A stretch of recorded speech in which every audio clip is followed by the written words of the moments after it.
tayong ganito ang eksena natin. So sana bigyan pa ako ni Lord ng mahabang buhay para ma-guide kayo lahat. Lalong-lalo na sa mga founder, yung saludo sa inyo lahat.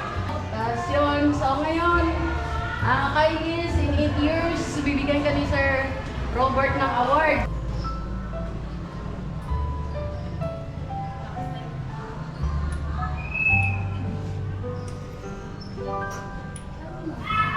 Magandang gabi sa ating lahat, makakasama sa advokasya, sa pagtulong na sinimulan ni Ma'am Kailin. At ngayon nagkasama-sama tayo dahil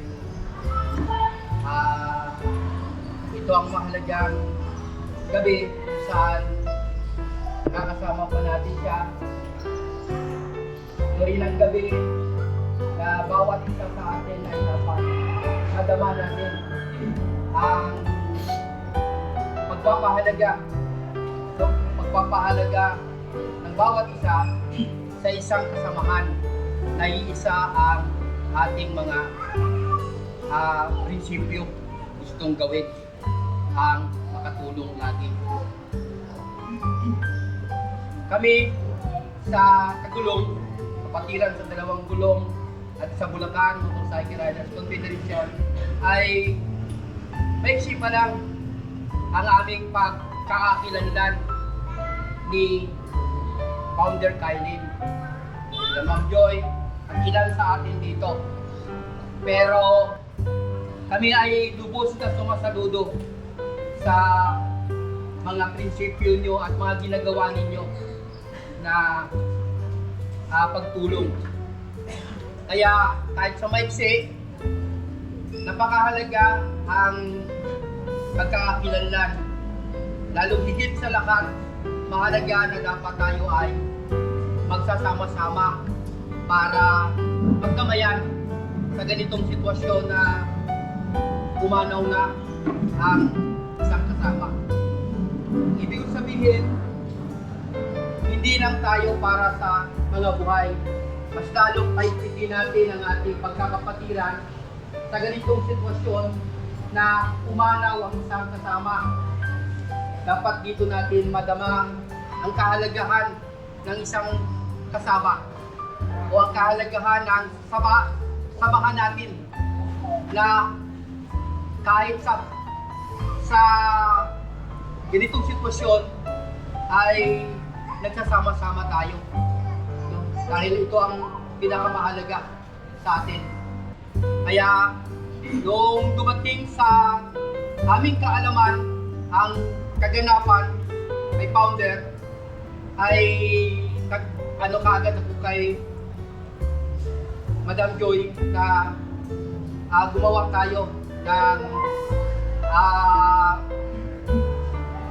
chatbox para doon natin kausapin yung iba't ibang mga kapwa natin rider.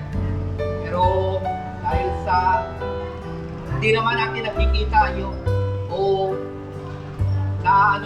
yung presensya nila kung wala sila dito ngayon. Pero ang pagkakaalam ko, napakarami nating mga kapatid ang nagpaabot ng kanilang pakikisa, pakikiramay at pakikidalamhati sa pagpanaw na ito ng ating founder.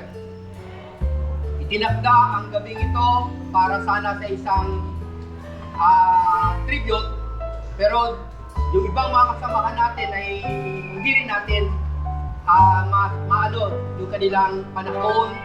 Pero tayo, mabuti tayo at nandito tayo para ituloy itong ating tribute, no? Si Ma'am Kailin ay kababayan ko rin. Isa ang aming lugar ng pinanggalingan. Sa Pian Capiz siya. Ako naman ay sa Sigma Capiz. Si Ma'am Joy ay sa Iloilo. Si Tokayo kong Robert, Ilonggo rito eh. Marami pa tayo ditong mga kababayan na hindi ako nagtataka no? Hindi ako nagtataka na nagkita-kita kami sa isang advokasya, yung gawaing pagtulong. Kasi sa aming mga Ilonggo-Ilongga, bukal na sa aming kahit sa kabila ng matinding kahirapan ng aming pamumuhay sa aming pinanggalingang probinsya, nangingibabaw pa rin lagi yung pagtulong. No? So, si Founder ay hindi rin ako nagtaka na ganun siya. Ako, hindi nyo pa siguro gano'ng din kilala, pero hindi ko na kailangan magpapakilala sa inyo ng lubos. Ako ay naging rider 2008 hanggang ngayon, rider pa rin. Mahaba na ang ating ginagawa. Hindi lang para sa mga charity, kung hindi sa ating ipinaglalaban para sa kapakanan at karapatan ng ating mga mananakay ng motorsiklo na nagpapahirap lagi sa atin. Kaya, asahan nyo kami lagi na makasama ninyo.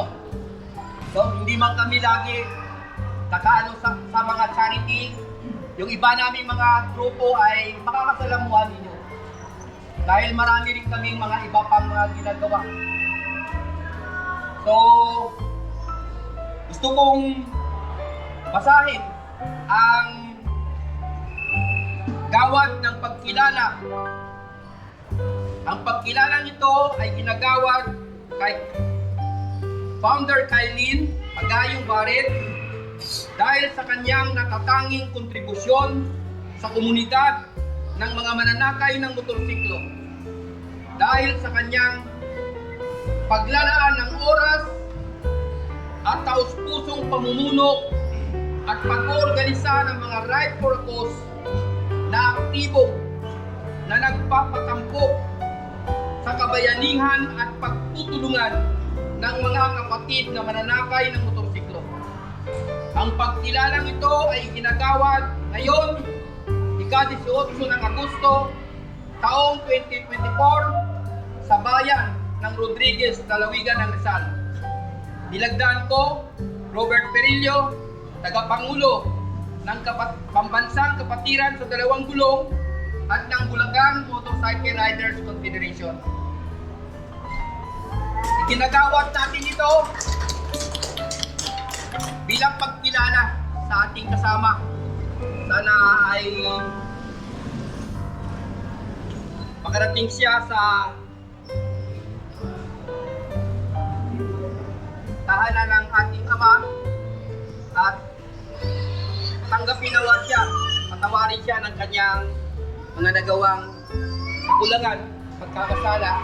Tulungan natin siya lagi ay panalangin na maging matagumpay ang kanyang pagtungo sa tahanan ng ating Ama lumikha. At tayo naman, sana gawin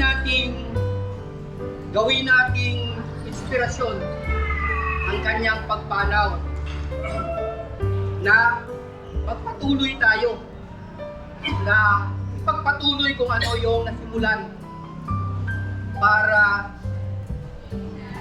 sa kanya at para na rin sa ating mga kaawa-awang mga kababayan na pinagkakahitan ng masamang palaran at inaasahan ng ating mga kababayan na may mga grupo na pwedeng makaagapay. Sa huli, gusto kong tawagin ang aming Secretary General sa Kapatiran sa Dalawang Gulong, aking kasama ang Tunpangan, para magdagdag ng aming mensahe sa gabi ito.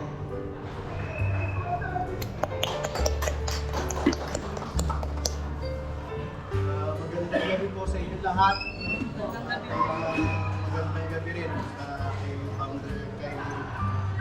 Alam ko, nandito siya at kasama pa rin natin sa spirit, kasama natin at lalong nananatili yung kanyang legasiya, no, sa ating mga puso. No?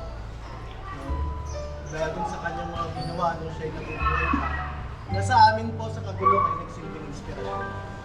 Sa totoo lang po, yung pong grupo ni Founder John at Founder Taylor ay naging inspirasyon sa amin sa Kagulong para ilunsad yung tinatawag na Riders Pioneer. Mag-promote sa lahat ng mga aktibidad ng mga riders na may kinalaman sa pagtulong sa kapwa. Kasi mahigit isang dekada na ginagawa ng mga riders ang pagtulong sa kapwa. 12 years to be exact. Simula pa yan sa riding for cause, hanggang sa napakaraming na grupo ng mga riders na tumutulong. Ako ay nasa Europa, kasama namin lahat ng at napansin namin walang kumikilala sa bayanihan na ginagawa ng ating mga kapatid na riders. At yan ang pinatampok ng ito sa pamuna ni Founder na palakasin yung movement sa charity. Ngayon, sa Kagulong gusto natin iangat ito from charity to solidarity. Sabihin, alam natin na maraming nangangailangan. So dapat mas patindihin pa natin yung ating solidarity at pakikiramay sa lahat ng mga kapwa natin na nangangailangan bilang sa ating mga riders. At yun yung legasiya kung tutuloy natin. Yung legasiya ni Kaylin na yung pagtulong sa kapwa hanggang sa pagdamay dun sa panahon na kinakailangan tayo ng ating mga kapatid. So hindi ko, pero ewan ko, siguro may mga chances, no, sa mga charity events na na-meet ko si Kaylin, pero sayang I didn't have that chance na makausap siya, naging acquainted sa kanya. Pero yung grupo niya matunog na matunog, no, sa riding community. At siguro yun yung mas magandang panghawakan natin. Ituloy natin yung nasimulan ng ating kapatid na si Kaylin. So yun lang yung pinaka buod yung mensahe para sa lahat. Mananatili siyang buhay sa magitan ng pagpapatuloy ng kanyang advokasya. Lamang po. Nanay din ako na ako sa college. Iwan. Alam ko yung nararamdaman. Tulong lang. Basta alam niya na siguro yun. Ano yun? Sorry kung naiyak. Hindi niyo man po ako kilala kasi actually 3 years ko pa lang po to sa riding. Sa Team BN po. Yan lang po kasi yung grupo na sinalihan ko. Pero po sa pagtulong, matagal na po tumutulong kahit hindi pa po ako rider. Tapos yun po, kung kailangan nyo rin po ng tulong, nandito po Team BNP, NCR, kung kailangan din ng tulong sa mga lugar-lugar. Sana hindi sa ganito. Kasi, kaya nasan man siya naroon ngayon, sana makuha niya yung, yung kapayapaan. Dahil si Lord kasi, may plan lahat yan eh, kung bakit nangyari lahat. May plan din to kung bakit nangyari nandito tayo lahat. Ibig sabihin gusto niyang ituloy lang natin kung ano yung nasimulan natin pare-pares.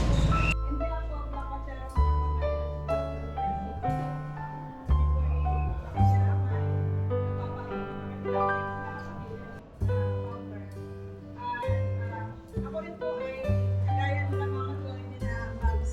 Sobrang makulat na ako. Kaya basta ilong ka, alam mo nila yun. Kami po ni Founder Kaylin, hindi man po kami nagkakaupang palat sa mga maraming challenges. Subalit bilang kaisa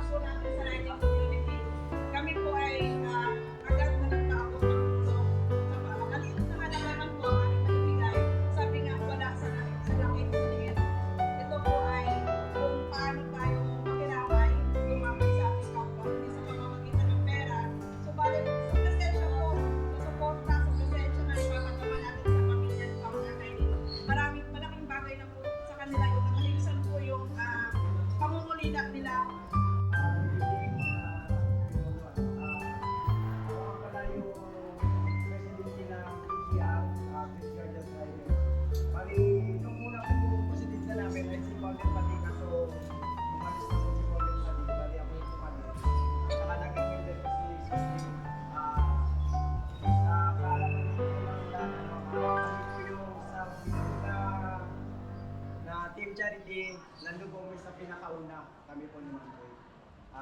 Ng sobra-sobra. Alam naman natin yun, nakikita din naman natin yun na sobrang mahal ni Reggie kay Liz. Ito mo sa pag-rights namin.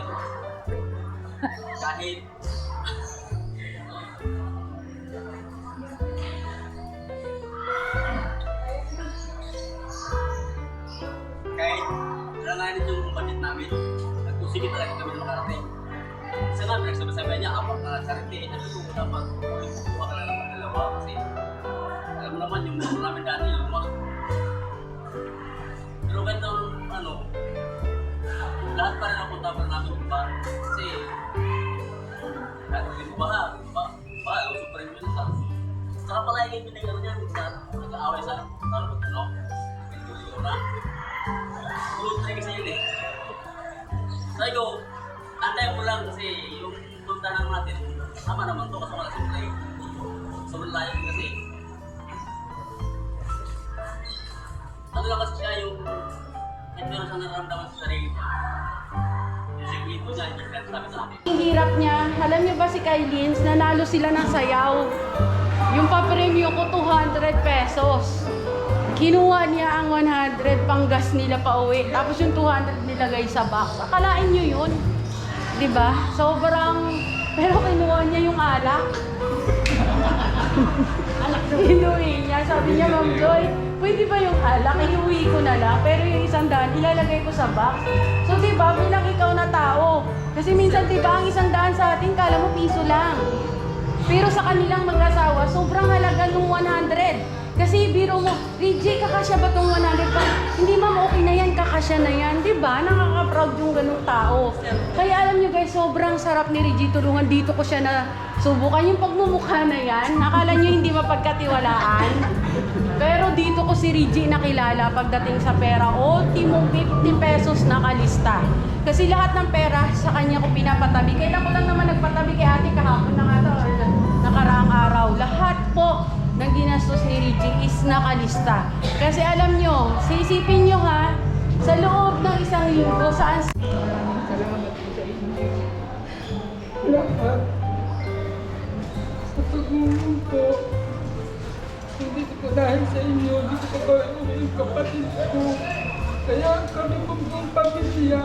Magpapasalamat po kami sa inyong lahat. Maraming salamat po sa inyong lahat. Hindi na po namin kayo magpapasalamatan lahat. Sana po. Kay Ma'am Joy, thank you po Ma'am Joy. Maraming salamat po sa inyong lahat.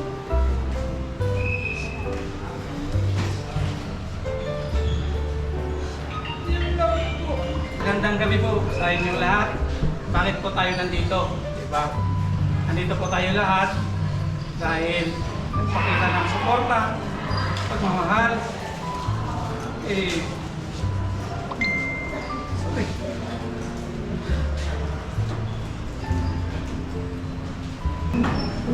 Ako po yung nagpapasalamat sa inyo. Lang po. Thank you. Founder Arman po, sa po kababayan. Lahat, ako po si Founder Arman ng Manila Mix. Magandang gabi po. Condolences po kay Kap, asawa ni Madam. Ika nga ni si Robert, pangalawa na namin itong pagsasama ni si Robert.